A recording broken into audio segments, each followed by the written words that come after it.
The Black Cat, a short story by Edgar Allan Poe. For the most wild, yet most homely narrative which I am about to pen, I neither expect nor solicit belief. Mad indeed would I be to expect it, in a case where my very senses reject their own evidence. Yet, mad am I not, and very surely do I not dream. But tomorrow I die, and today I would unburden my soul. My immediate purpose is to place before the world, plainly, succinctly, and without comment, a series of mere household events. In their consequences, these events have terrified, have tortured, have destroyed me. Yet I will not attempt to expound them. To me, they have presented little but horror, to many they will seem less terrible than Baroque's. Hereafter, perhaps, some intellect may be found which will reduce my phantasm to the commonplace, some intellect more calm, more logical, and far less excitable than my own, which will perceive, in the circumstances I detail with awe, nothing more than an ordinary succession of very natural causes and effects. From my infancy I was noted for the docility and humanity of my disposition. My tenderness of heart was even so conspicuous as to make me the jest of my companions. I was especially fond of animals, and was indulged by my parents with a great variety of pets. With these I spent most of my time, and never was so happy as when feeding and caressing them. This peculiarity of character grew with my growth, and, in my manhood, I derived from it one of my principal sources of pleasure. To those who have cherished an affection for a faithful and sagacious dog, I need hardly be at the trouble of explaining the nature of the intensity of the gratification thus derivable. There is something in the unselfish and self-sacrificing love of the brute, which goes directly to the heart of him who has had frequent occasion to test the paltry friendship and gossamer fidelity of mere man. I married early, and was happy to find in my wife a disposition not uncongenial with my own. Observing my partiality for domestic pets, she lost no opportunity of procuring those of the most agreeable kind. We had birds, goldfish, a fine dog, rabbits, a small monkey, and a cat. This latter was a remarkably large and beautiful animal, entirely black, and sagacious to an astonishing degree.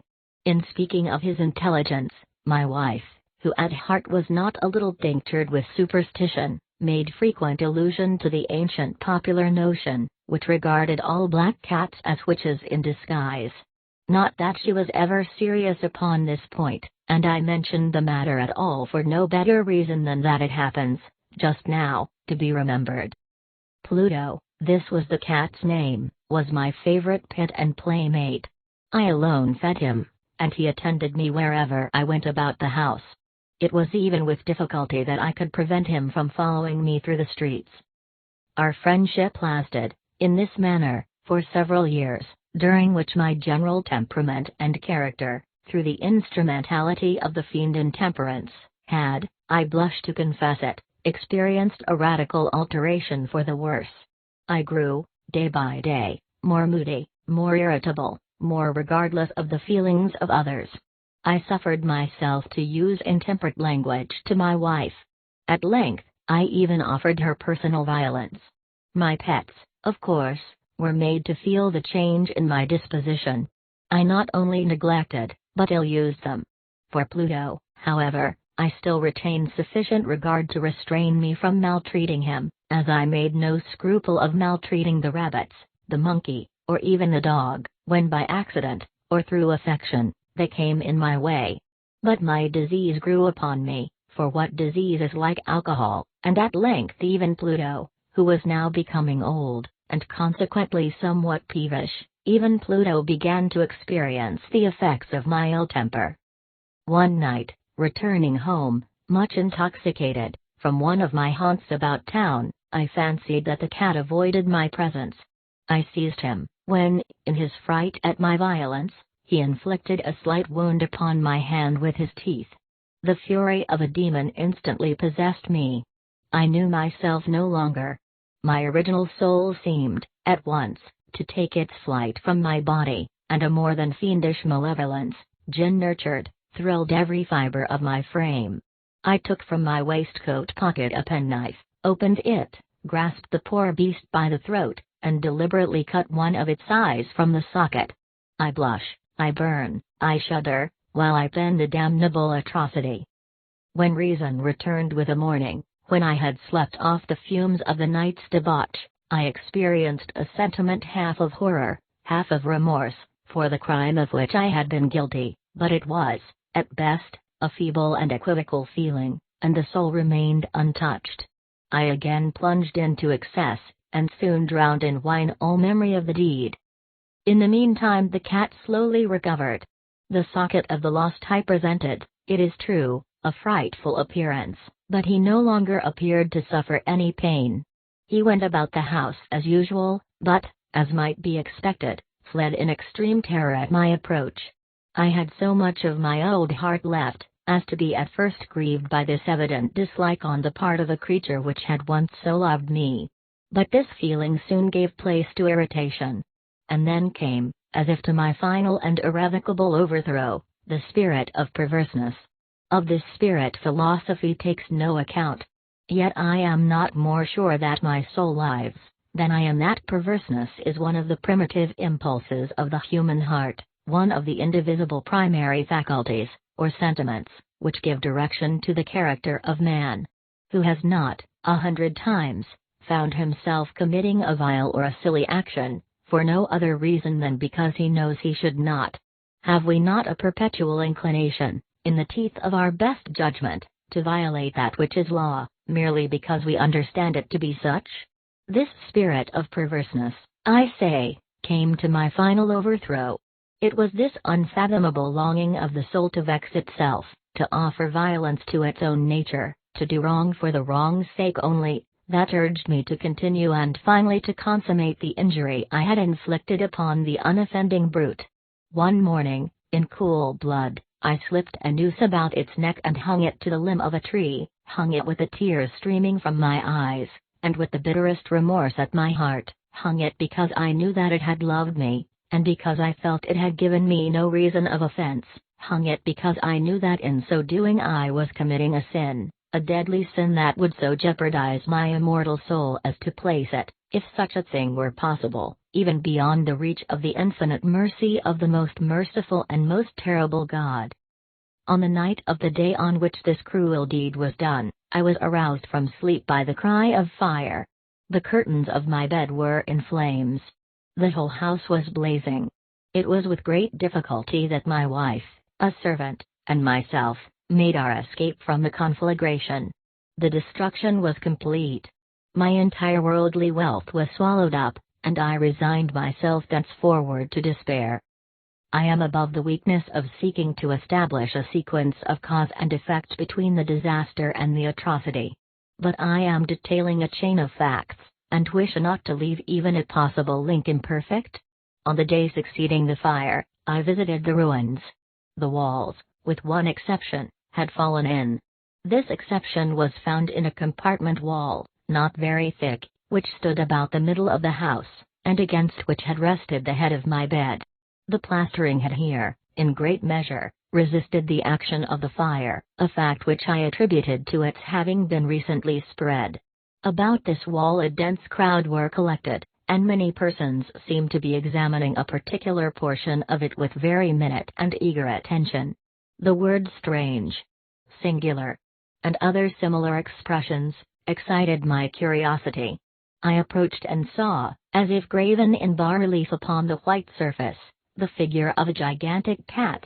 The impression was given with an accuracy truly marvelous. There was a rope about the animal's neck. When I first beheld this apparition, for I could scarcely regard it as less, my wonder and my terror were extreme. But at length reflection came to my aid. The cat, I remembered, had been hung in a garden adjacent to the house.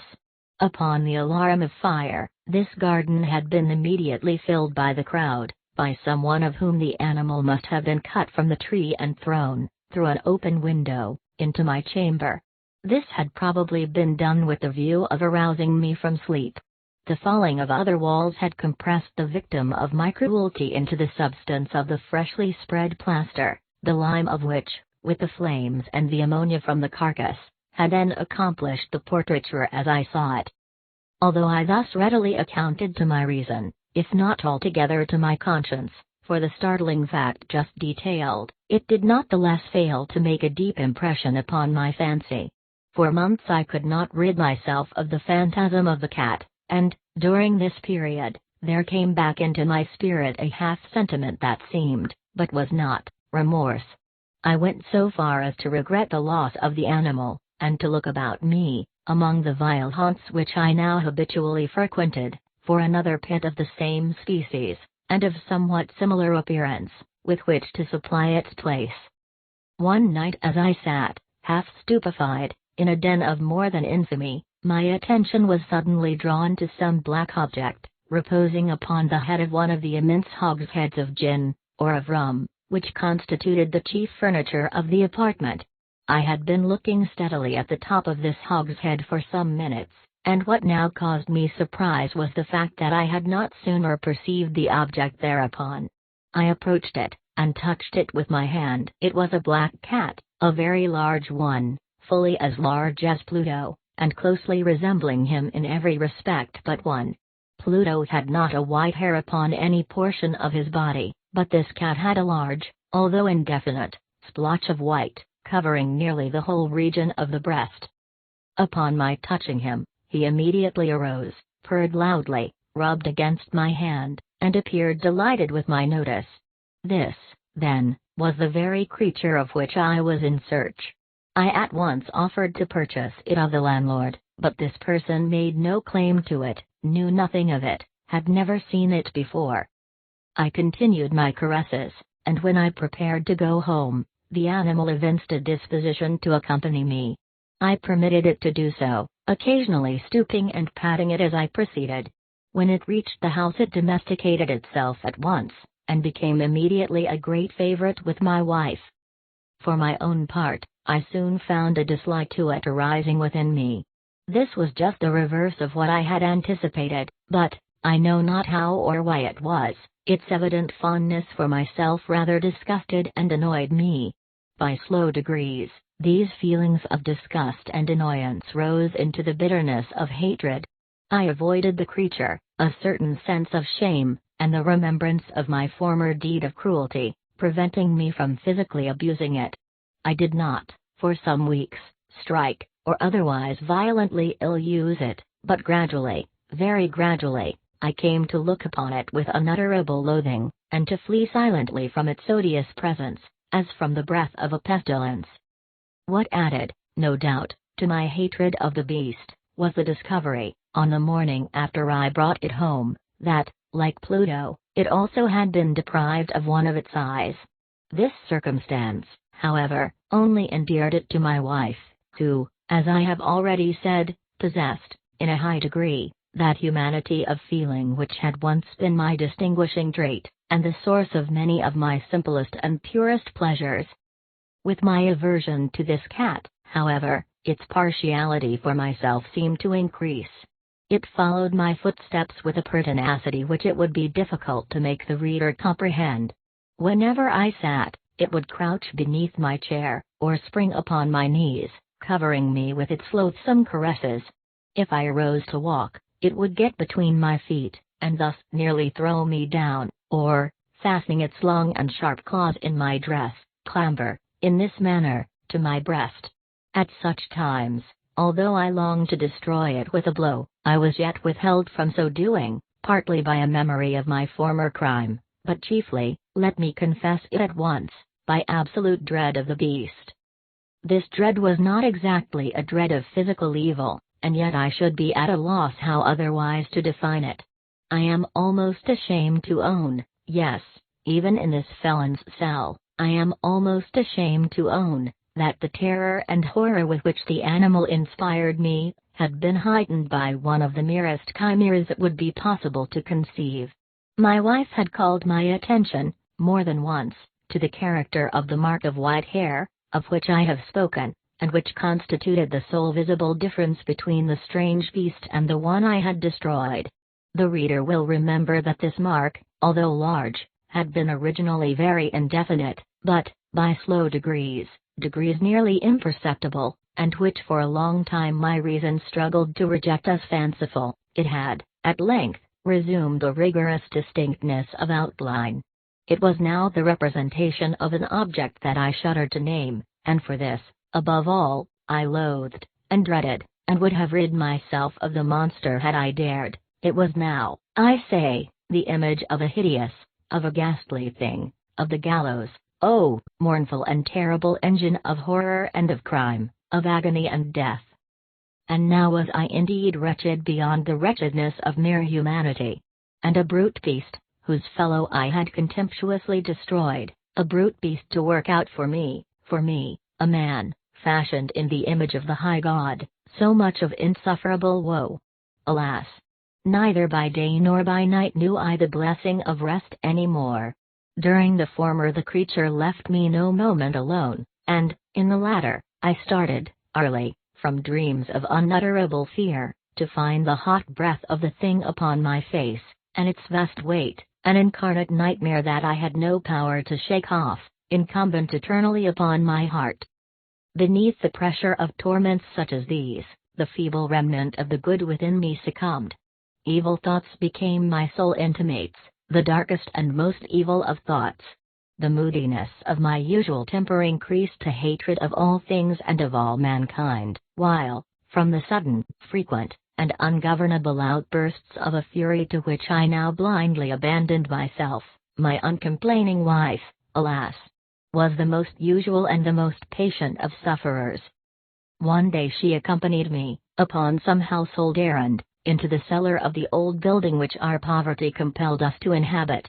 The cat followed me down the steep stairs, and, nearly throwing me headlong, exasperated me to madness.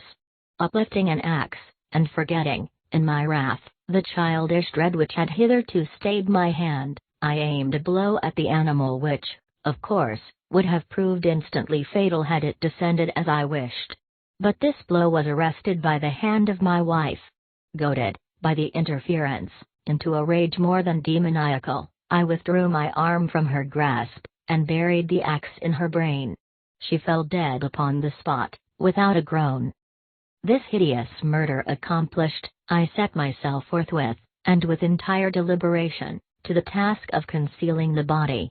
I knew that I could not remove it from the house, either by day or by night, without the risk of being observed by the neighbors. Many projects entered my mind. At one period I thought of cutting the corpse into minute fragments and destroying them by fire. At another, I resolved to dig a grave for it in the floor of the cellar. Again, I deliberated about casting it into the well in the yard, about packing it in a box, as if merchandise, with the usual arrangements, and so getting a porter to take it from the house. Finally I hit upon what I considered a far better expedient than either of these.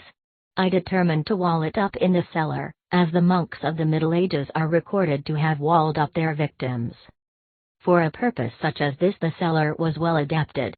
Its walls were loosely constructed, and had lately been plastered throughout with a rough plaster, which the dampness of the atmosphere had prevented from hardening. Moreover, in one of the walls was a projection, caused by a false chimney, or fireplace, that had been filled up and made to resemble the rest of the cellar. I made no doubt that I could readily displace the bricks at this point, insert the corpse, and wall the whole up as before, so that no eye could detect anything suspicious. And in this calculation I was not deceived. By means of a crowbar I easily dislodged the bricks, and having carefully deposited the body against the inner wall, I propped it in that position, while, with little trouble, I relaid the whole structure as it originally stood. Having procured mortar, sand, and hair, with every possible precaution, I prepared a plaster which could not be distinguished from the old, and with this I very carefully went over the new brickwork. When I had finished, I felt satisfied that all was right. The wall did not present the slightest appearance of having been disturbed. The rubbish on the floor was picked up with the minutest care. I looked around triumphantly, and said to myself, here at least, then, my labor has not been in vain. My next step was to look for the beast which had been the cause of so much wretchedness, for I had, at length, firmly resolved to put it to death. Had I been able to meet with it at the moment, there could have been no doubt of its fate, but it appeared that the crafty animal had been alarmed at the violence of my previous anger, and forbore to present itself in my present mood. It is impossible to describe, or to imagine, the blissful sense of relief which the absence of the detested creature occasioned in my bosom. It did not make its appearance during the night, and thus for one night at least, since its introduction into the house, I soundly and tranquilly slept. I slept even with the burden of murder upon my soul. The second and the third day passed, and still my tormentor came not.